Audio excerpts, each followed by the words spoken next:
On our first day in Kyoto, we could see the cherry blossoms right out the window. We went to a pretty cafe, had some great coffee, and some really fluffy pancakes. They were so soft and fluffy and came in all kinds of different flavors. We got a plain one, a fruit one, and a sakura one.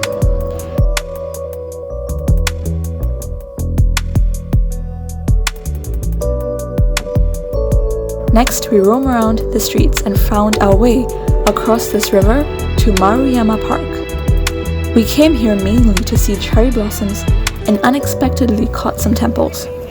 This was one of the prime scenic spots for cherry blossom viewing, and luckily it was just past full bloom in Kyoto, so most of the trees were still heavily stocked with cherry blossoms. There were also other scenic things like this river and the statue.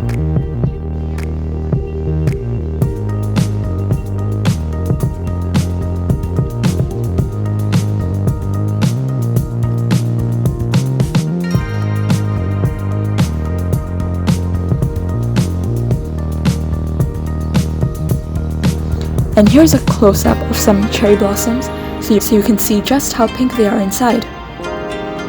Then, we had to do quite a bit of walking to go on to our next location, which was Kodaiji Temple.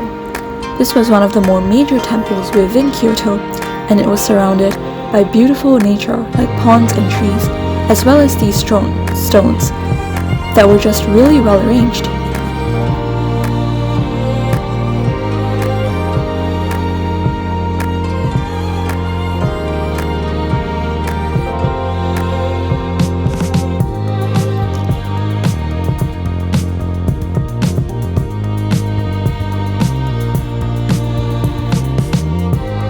Right next to this one there was another temple, and this had a huge statue of Buddha, as well as even more blossoms.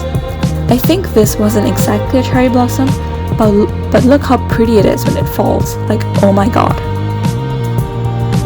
I guess it felt really peaceful here because I took a bunch of videos of the surroundings.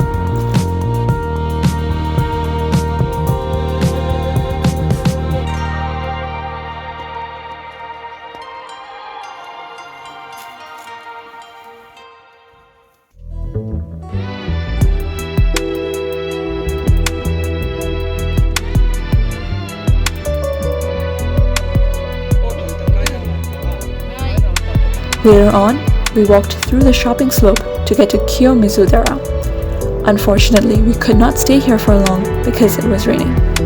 And on our way back, we caught a glimpse of the night market, which was super overpriced, and therefore we didn't really buy anything from here. The next day, we started off with Fushimi Inari Taisha, which is a big shrine in Tokyo. And the main attraction is the 1,000 steps and the 1,000 gates.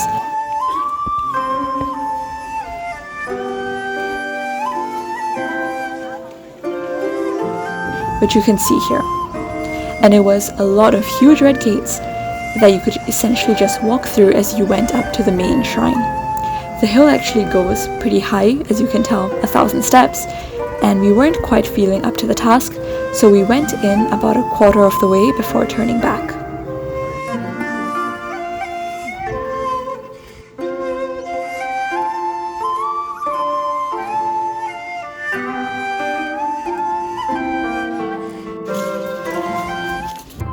After a quick lunch in the car, we headed to Kinkakuji, which is another temple, and what's special about this one is that it is entirely covered in gold.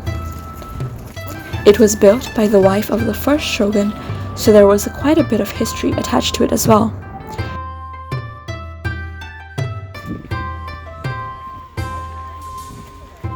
Here I spotted a cute little duck, and next we went to this river as we walked towards the bamboo forest.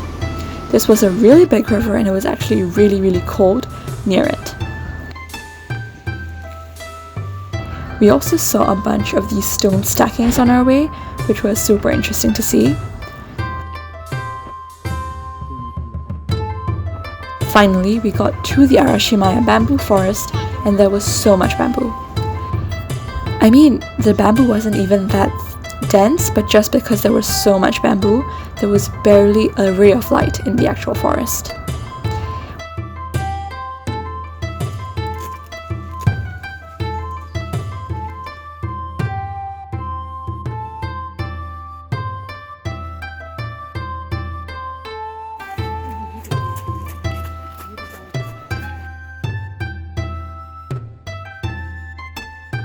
On the next day, we went to Nara, but I forgot to bring my phone, so you'll get still pictures.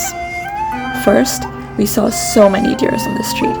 The highlight of the trip, however, was definitely the Todaiji Temple, which was huge on the outside, but even better on the inside. The outside was decorated with lots of intricate details, but on the inside there was this huge Buddha, and I don't think the picture really brings out just how big the statue was. I searched it up and it was like more than 10 meters. Anyway, more deers as we went on to the Kasuga Taisha, which is another shrine, and this one has actually been awarded as a heritage site for all of these lamps that I've taken pictures of.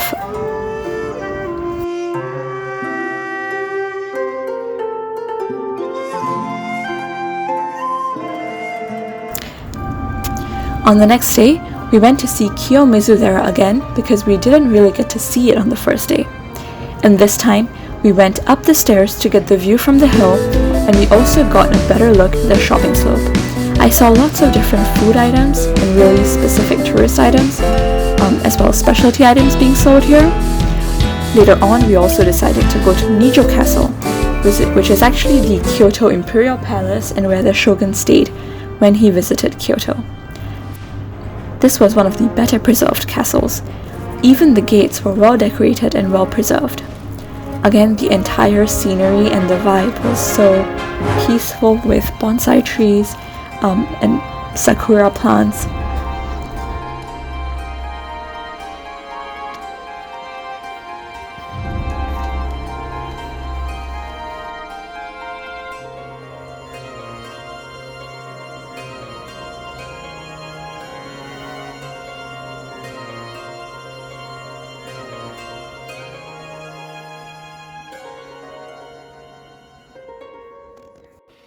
They also had this viewing deck, and this is the view from the viewing deck, which is like super cool because you can kind of see the entire palace, and it was a really big palace. I think we walked around for 2 hours and our feet hurt so much by the end.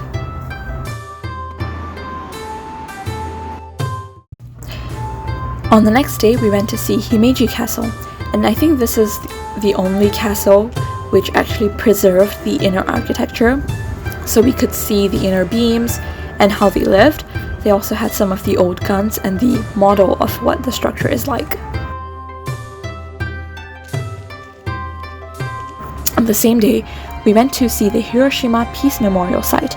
This is actually one of the buildings that survived the atomic bomb drop, and it was kind of surreal to see it because although we all know that there was an atomic bomb drop, we don't really get to see the site that it happened on. As I was on the bus going through the city, it was also just so amazing to me how they managed to rebuild the city after the tragedy. Quick change of pace here as we spent our last day visiting Nagoya for the Ghibli Park. As a fan, I felt it was really cool looking at all the stuff they had recreated from the movies, like Yubaba's room. They had recreated the robot from Castle in the Sky, as well as the ship from Castle in the Sky. The gift shop also had such cute but pretty overpriced plushies, and although I didn't really end up buying anything, it was so cool to look at.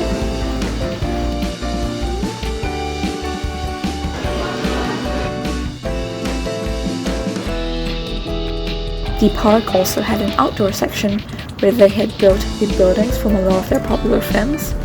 For example, this is the Howl's Moving Castle. I also saw the building from Castle in the Sky, but I couldn't take pictures. This is the monster from Princess Mononoke, and this is also the house from Princess Mononoke. And there was a staircase that you could climb to get to the Totoro exhibit, which was a little bit disappointing because there was only one big Totoro. I would have liked to see more stuff.